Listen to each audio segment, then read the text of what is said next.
o Fogão não sofreu gol, olha lá. E aí ele tem um gol nos últimos 4 jogos contra o Vasco, 91% de acerto no passe, muito bom. 11 passes longos certos, faz parte também do estilo de jogo. 30 duelos ganhos, 7,5 por jogo, isso é muito alto. 25 cortes, 43 ações defensivas, 10,8 por jogo. E o mapa de calor dele ali, ó, pelo lado esquerdo, galera. Alguém quer começar falando a respeito disso para passar para o Botafogo no geral? Eu queria comentar um pouquinho sobre isso. Acho que o David Ricardo, a gente que estava falando agora há pouco de base, ele é um degrau acima, né? São contratações que o Botafogo vem fazendo, jogadores com potencial de revenda, né? O David Ricardo, assim como Jair Cunha, assim como outros jogadores chegaram entre 20 a 25 anos, né? São jogadores que a princípio não chegam com aquela casca de ser titular absoluto, mas que ao longo da passagem vão ganhando os minutos, né? E por conta de lesões que às vezes acontecem, principalmente nesse ano de 2025, onde a gente perdeu Bastos, perdeu Caio Pantaleão, o David Ricardo foi posto à prova e está correspondendo, né? O Barbosa também está ganhando uma baita de uma experiência jogando pelo lado direito, coisa que é novo na carreira dele. É difícil um canhoto jogar na parte direita da zaga e está dando conta do recado.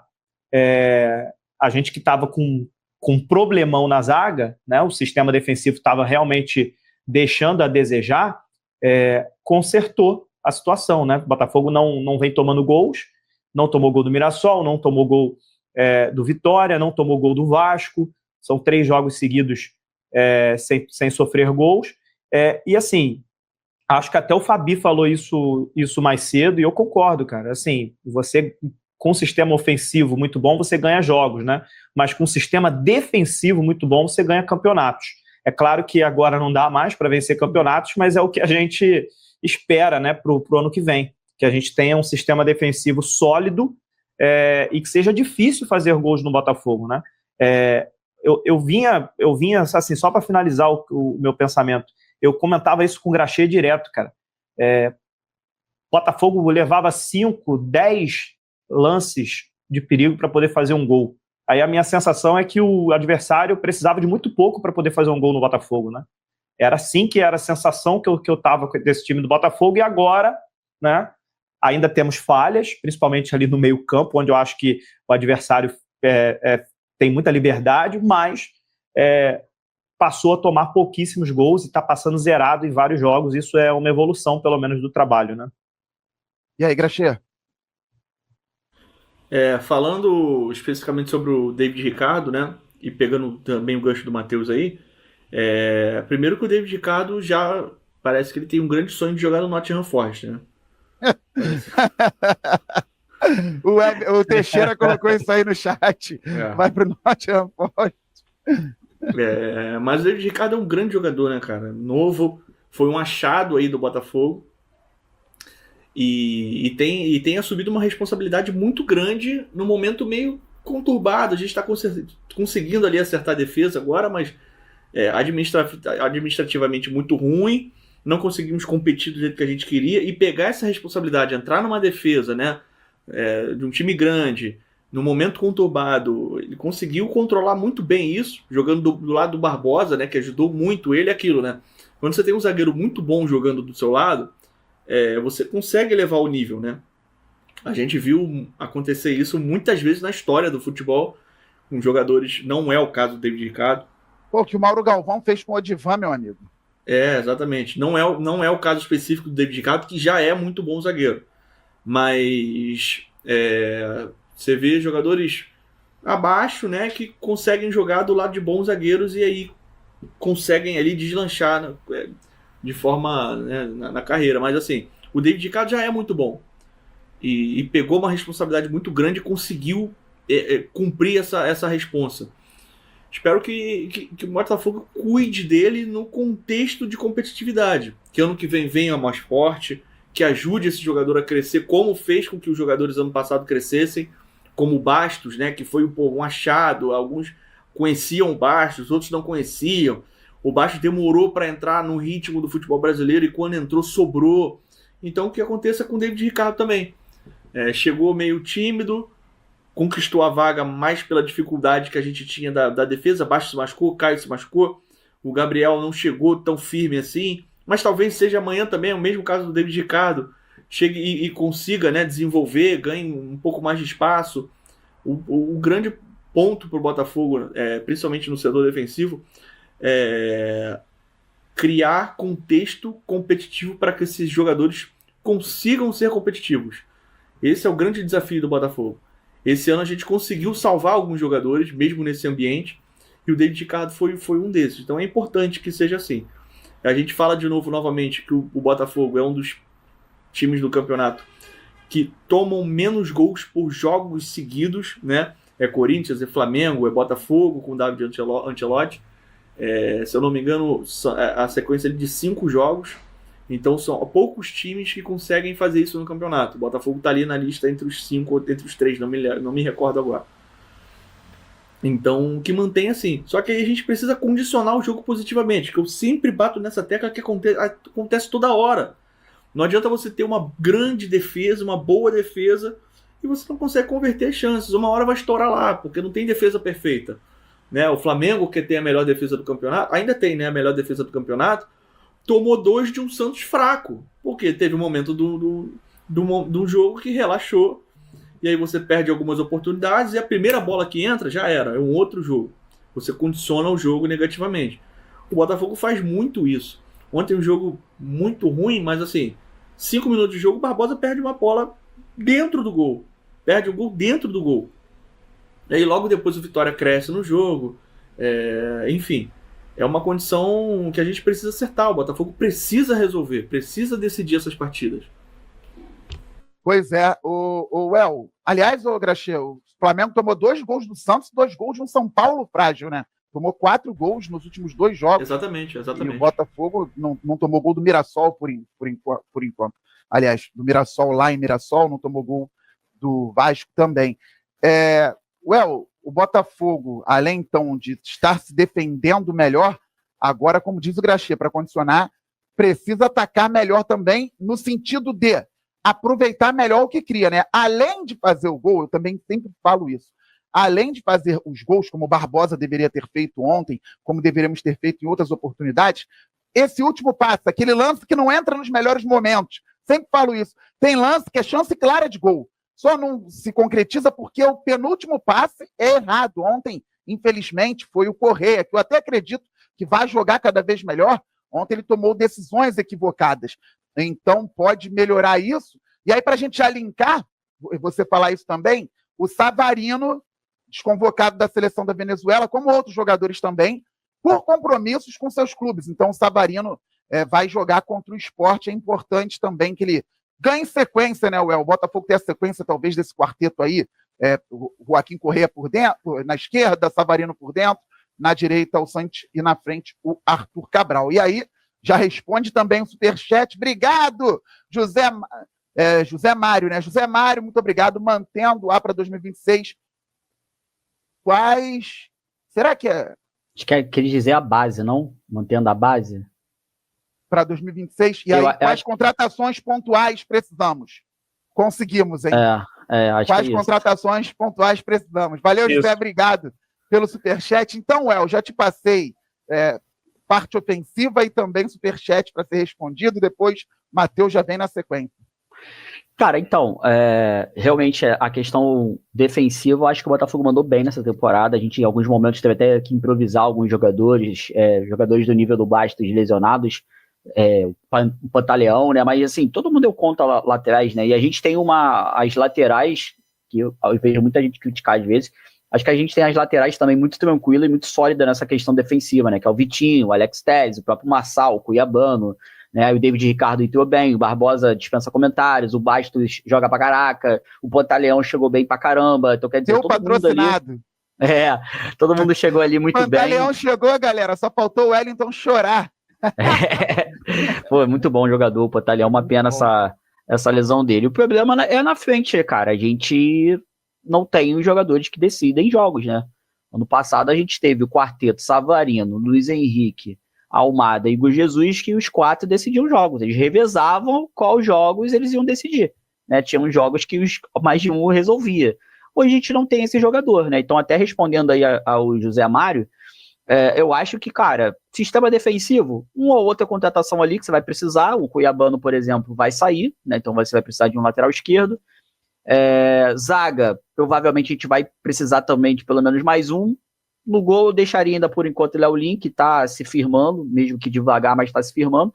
A contratação que a gente precisa é um ponta mais incisivo, mais forte no X1, né?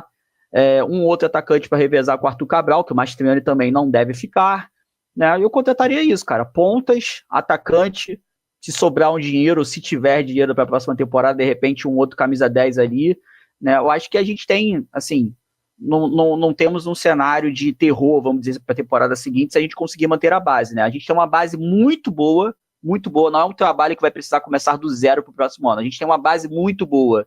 É só realmente você dar aquela refinada, se possível, trazer jogador que decida jogo, e eu acho que o Botafogo pode, sim, entrar no próximo ano como uma das principais equipes do futebol brasileiro, sem dúvida. Concordo com o El, que o Botafogo tem uma ótima base e pode, sim, voltar a ser competitivo em nível de busca por títulos com o Flamengo e com o Palmeiras, dependendo dessas contratações pontuais. O Teixeira lembra que o favorito do El era o Jefferson Duque. Cara, esse daí, ninguém me ouviu. Eu falei para trazer Jefferson Duque, ninguém me ouviu, cara. Agora já era. O Pantaleão deu certo, o Samuel. E o Jefferson Duque seria titular em qualquer clube do Brasil. O Samuel pergunta aqui sobre o Eric do Al-Ain, se seria uma boa opção, mas quem quiser responder, fica à vontade. Para o Matheus, eu vou perguntar o seguinte: acredita que Santiago, o Joaquim, Savarino e o nosso queridíssimo Arthur Cabral, com pré-temporada juntos, podem fazer a diferença? Eles podem passar a ser aqueles jogadores que a gente pede, esses jogadores que o El falou, decisivos, ou tem que contratar jogadores melhores que eles? E para o Graxê, eu já deixo depois, na sequência, para falar sobre probabilidade, possibilidade de volantes, que a gente sempre fala. O Graxê, eu sempre cito o Graxê, o Dailson hoje no grupo falou, volante nunca é demais, por ser uma posição de embate físico e muito cartão. Então, claro que vocês podem falar sobre outras coisas, o Matheus pode falar sobre volante, outras posições, pode responder sobre o Eric, lateral, e o Graxê pode falar sobre ataque também, mas só para já deixar pontuado o início aí para vocês. Assim, sobre essa questão do quarteto que a gente tem, o torcedor do Botafogo ele acabou ficando um pouquinho mal acostumado de maneira positiva, né? Porque o Botafogo ele teve em 2024 3 jogadores muito decisivos, e que condicionou a um quarto jogador ser decisivo também. Que a gente teve uma live aqui no início do ano aqui, em que eu lembro que o Graxê participou, tá aqui, né? O Graxê participou da live. E o Graxê, eu lembro que na época eu e o Graxê só na live, tinha mais um convidado, e o Graxê foi muito xingado aqui. Acho que o Bessa também foi. O Bessa também tava. Eu acho que foi. Mas eu quero dizer que, independentemente do motivo, quem xingou o Graxê tá certo, tá de parabéns. E deveria ter xingado o Bessa também. O Graxê se mostrou muito preocupado naquele momento, falando sobre o Savarino, porque a gente tinha acabado de perder o Luiz Henrique e o Almada, e na época o Graxê estava muito preocupado se o Savarino teria condições de assumir essa responsabilidade de se tornar o único jogador decisivo do time. Porque ele perdeu ali as suas... Na época o Igor Jesus ainda continuou, então ele perdeu as suas referências para jogar com ele no meio-campo, que era o Almada e era o Luiz Henrique, que dividiam a responsabilidade. Se a gente pegar no ano passado, o Savarino teve momentos que foi até mais decisivo do que os outros dois. Em vários jogos, o Savarino acabou decidindo, fazia aquele gol que desempatava, fazia aquele gol que tirava o 0-0 do placar. O Savarino foi muito disso. E a gente está vendo em 2025 um Savarino que ele não está conseguindo assumir esse protagonismo no Botafogo, porque ele ficou exatamente a preocupação que o Graxê teve lá no início do ano. Ele ficou sozinho. Do lado dele, ele tem bons jogadores, mas que não são decisivos. Eu acho o Joaquim Correia bom jogador e com pré-temporada no ano que vem, com adaptação, ele vai ser um jogador que vai evoluir mais ainda. Acredito que o Joaquim Correa não seja um jogador decisivo, não seja um jogador extra classe, isso eu não acho, mas eu acho que ele é um jogador bom e que pode se tornar muito bom, útil demais. A mesma leitura eu tenho também do Santiago Rodrigues, que a gente já percebeu que com o tempo ele evoluiu, e eu acho que ele ainda tem mais para evoluir, mas que não é um Almada, é um degrau abaixo. Então, eu acho que carece do Botafogo trazer pelo menos um craque, cara, pro ano que vem. Eu acho que o Botafogo tem que trazer pelo menos uma referência. Um cara que, sabe, pegue na bola e o adversário fique com receio de dar o bote de primeira, porque o cara é diferenciado. Igual o Flamengo tem o Arrascaeta, igual o Palmeiras, se a gente for pegar o Palmeiras gostem dele ou não, o Rafael Veiga é um craque. Tá na reserva hoje, o Vitor Roque também é um jogador que é muito novo, é um potencial craque, bateu lá na Europa, voltou, mas pro nível Brasil ele é craque, na Europa ainda não conseguiu se firmar, mas pro nível do Brasil eu acho que ele é. Então assim, falta pro Botafogo, na minha opinião, isso. Então o orçamento vai ser mais curto. O que eu acho que foi o erro do Botafogo nesse ano de 2025? Eu acho que o Botafogo teve um orçamento muito grande e o Botafogo gastou muito dinheiro em jogadores bons e jogadores apostas, que não deram certo. E aí, aposta quando não dá certo, é complicado. E ano que vem a gente não vai ter essa gordura orçamentária para errar. Então, acho que o Botafogo vai ter que apostar em jogadores mais baratos e, cara, pega um pouco do orçamento, o pouco do orçamento que tem, tenta trazer um jogador extra classe, tenta trazer um nome que vai mexer com o torcedor, que vai ser a referência desse time. Talvez faça outros jogadores, assim como agora há pouco a gente falou que o David Ricardo cresceu ao lado do Barbosa, o Savarino volte a crescer, o próprio Santiago Rodrigues consiga, ao lado de um craque no meio campo ali, jogar até mais do que ele está jogando, o próprio Joaquim Correa possa crescer junto com ele. E, para finalizar, sobre o Arthur Cabral, eu critico muito o Arthur Cabral, muito mesmo, mas eu acho que ele está sendo crucificado nesse time. E me entendam por que eu acho que ele está sendo crucificado nesse time. O Botafogo não joga no estilo do Arthur Cabral. Se o Arthur Cabral tivesse ido para o Vasco, com o Lucas Piton cruzando bola de 2 em 2 minutos para ele, o Arthur Cabral talvez estivesse com 10, 11, 12 gols no campeonato. Igual o Verratti cansou de fazer gols de cabeça no Vasco. Mas o Vasco fazia isso. Tanto que agora com o Diniz, o que aconteceu com o Verratti? Foi para o banco. Porque o Diniz não é treinador de estilo de ficar cruzando bola na área o tempo inteiro. É jogo curto, jogar embaixo, toque de bola. Então o Verratti não joga com o Diniz, mas jogava com outros treinadores que passaram pelo Vasco e fez muitos gols o Verratti por lá. Então, trazendo de novo para o Arthur Cabral, acho que o Botafogo saiu do Igor Jesus, que era um centroavante que, se você botasse a camisa 10 nele e pedisse para ele jogar de meio campo, ele jogava. Um cara que procurava jogo, um cara que já jogou de segundo atacante uma vez dentro do Newton Santos e foi o craque da partida. É um cara que é diferenciado demais, jogador de seleção brasileira. O Botafogo sai de um jogador desse nível para um jogador que chega aqui no clube e a primeira preocupação do Arthur Cabral foi dizer o seguinte: olha, eu não sou substituto do Igor Jesus. Foi a primeira entrevista do Cabral. Ele mesmo sabia que ele não ia conseguir entregar o que o Igor Jesus entregava. E o Botafogo não se adaptou para o estilo de jogo dele. E nem acho que vai se adaptar, porque se o Botafogo não é clube para ficar cruzando bola na área o tempo inteiro. Pode até, em algum jogo ou outro, cruzar. Mas o jogo que o Botafogo faz, o Arthur Cabral, na minha opinião, até o momento, deixa a desejar. Salve, torcedor do Botafogo, seja bem-vindo ao Botafogo Way, todos os dias conteúdo exclusivo do Botafogo para vocês. Antes de mais nada, deixa seu like, se inscreve no canal, ativa o sininho das notificações para não perder nenhuma notícia do Botafogo. O Botafogo que tá se mexendo aí para 2026. David Ancelotti não sabe se fica no Botafogo. O Botafogo corre atrás aí de alguns jogadores no mercado da bola, já avisando aí um novo elenco para 2026. Deixa sua opinião, seu comentário, Deus abençoe cada um de vocês. Tamo junto, forte abraço, vamos Botafogo!